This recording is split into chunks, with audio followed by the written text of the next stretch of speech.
You ever look back in an earlier version of yourself and wonder, what the hell was I thinking? Yeah, I get it. I've been there, done that. Especially after my first major loss. The truth is I made some choices I wasn't proud of. I pushed people away. I numbed everything I could. And for years, I judged myself for how I showed up during that part of my life. I'm James Levesque, and welcome to the Life After Losses, a video blog.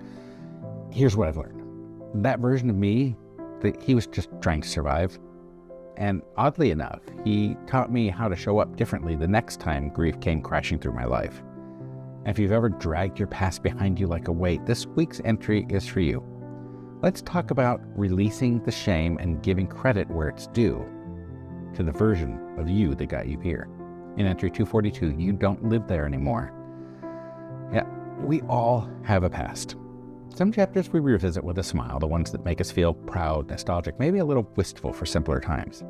Others we barely mention aloud, the ones we skim over when people ask about our story.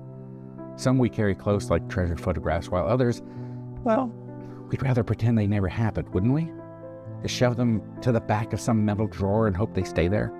And sometimes, when life quiets down or throws us completely off balance, those older versions of ourselves come knocking again, uninvited and unannounced. They show up in moments when we least expect them, like during a song on the radio, a scent that catches us off guard, or in those vulnerable 3 a.m. hours when our defenses are down and our thoughts run wild.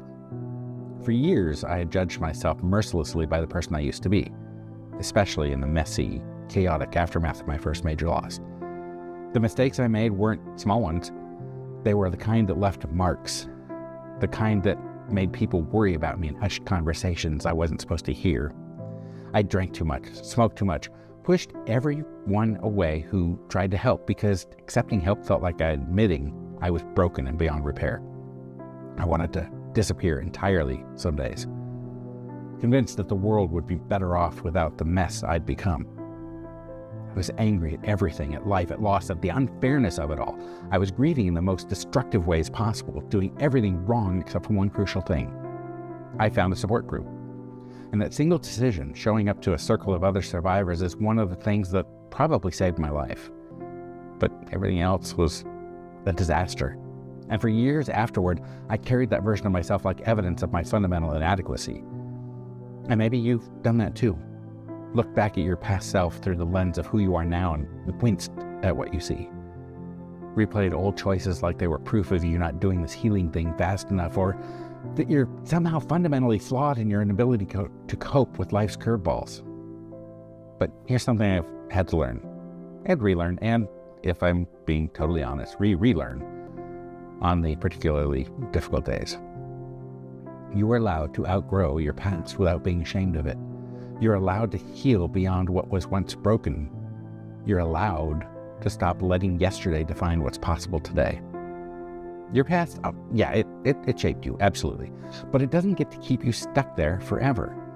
Now here's what took me years to understand. That destructive, desperate version of myself wasn't just making mistakes. It was also a product of my own actions. He was also learning. Every wrong turn, every poor decision, every moment of hitting rock bottom was teaching me something essential about what I needed, what I couldn't survive without, and what I never wanted to experience again. When my second loss hit, because life apparently has a twisted sense of humor, I responded completely differently. Not because I was suddenly enlightened or had it all figured out, but because I'd already lived through my own worst-case scenario. I knew what it felt like to nearly lose myself in grief, and I was determined not to go back there, for myself and our children. I reached out instead of isolating. I asked for help before I was drowning. I honored my pain without drowning in it. The person I'd been during my first loss, the one I'd spent years being ashamed of, had actually taught me how to survive the second one. Yeah, sometimes our past selves serve us by showing us exactly who we don't want to be anymore. Sometimes they serve us by revealing our resilience in the most unexpected ways. And sometimes they serve us simply by proving that we can survive our own worst moments and still find our way back to something resembling hope.